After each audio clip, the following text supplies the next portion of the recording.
Okay, so welcome back to our traverse in traversing. So this is part 2. So this is the scenario that I've been telling you how the traverse works on the actual field. So let's say, for example, you have here the lot. Okay. So this is the, like for example, this is the required lot that you are going to observe. So we have here 1, 2, 3, 4, 4 corners of a lot. Now, we have here the control monuments, or say this is our benchmark or our reference point.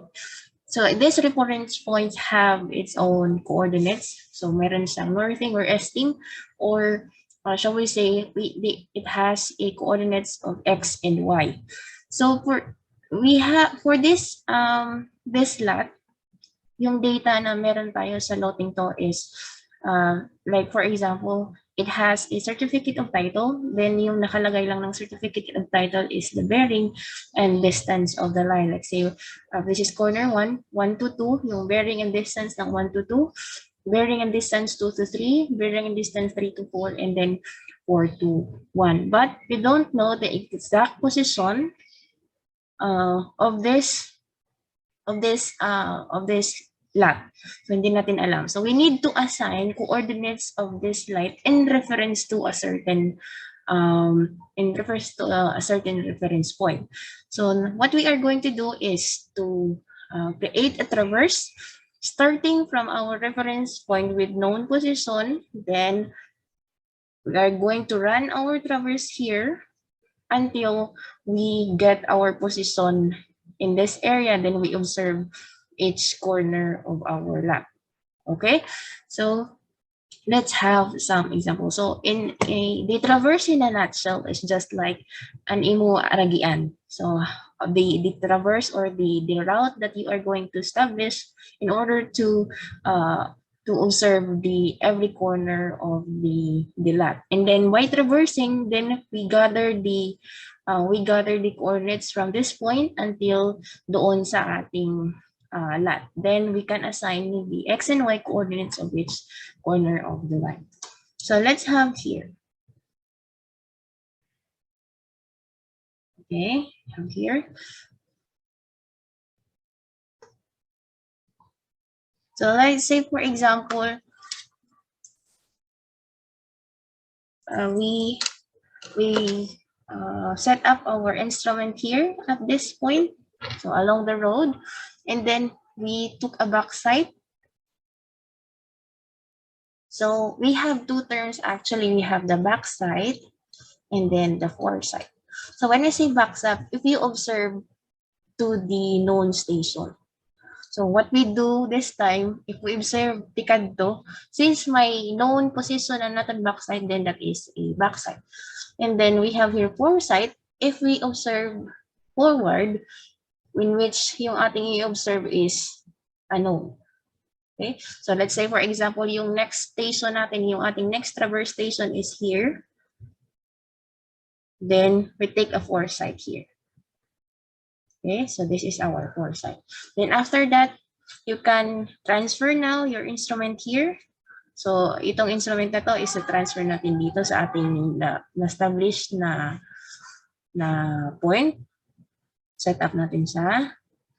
And then look for possible route na mas madali mong ma-reach yung target mo na lodi. So let's say, for example, dito. So, you establish new traverse station.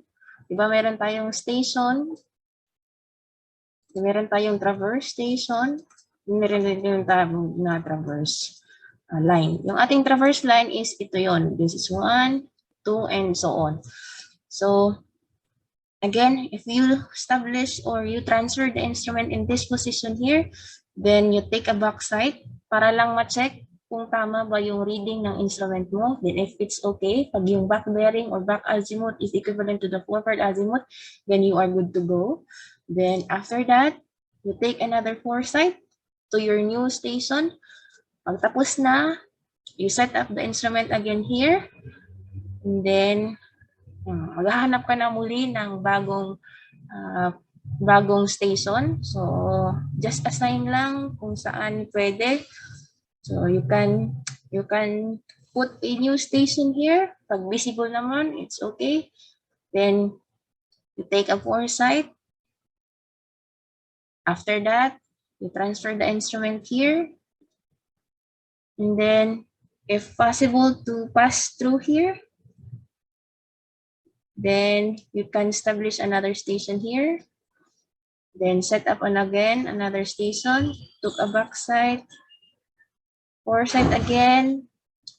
Okay, so marireach mo na. Malapit mo nang ma-reach yung mga corner. And then you take another station here. So if you have another station here, you can transfer na yung instrument dito. Dalhin mo siya dito. Okay?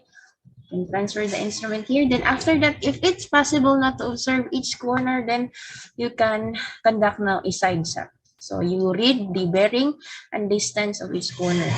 So kung pwede pang ma-read yung side shot ng isang point, if okay pa, then you read. So that is a side shot. When you say side shot, if you observe na yung corner na mismo ng lote. So hindi na siya foresight. So we denote that as side shot. So if it's impossible to observe this position here, while andito yung instrument mo, then you can set another, you can transfer the instrument.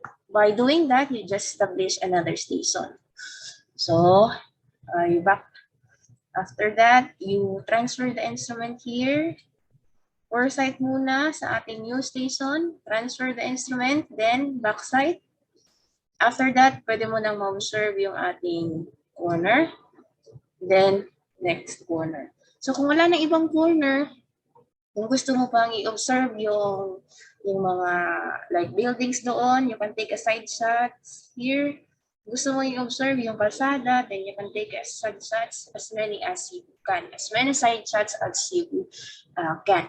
And after that, since as required na mas better kung close traverse yung ating i-perform, if we are going to conduct this type of isolated survey like relocation, subdivision, which is very common, then we need to close our traverse. So what we are going to do now is to go back to our first, which is the here, the BLLM, yung ating reference point. So you can go back, but this is not required na yung dinaanan mo here, yun din yung dadaanan mo after. Hindi yan mag-go-close. You need to look for another route para mag-go-close siya.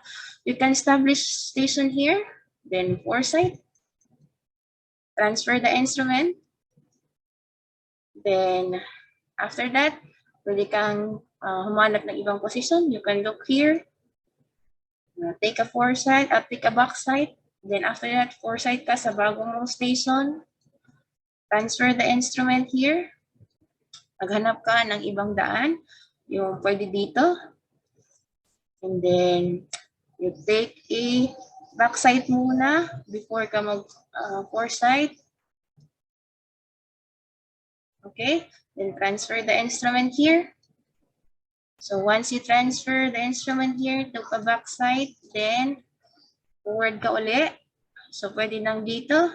Visible naman, walang building. So you can observe that one. Take a foresight to your new station. Transfer the instrument here. Took a backside to check.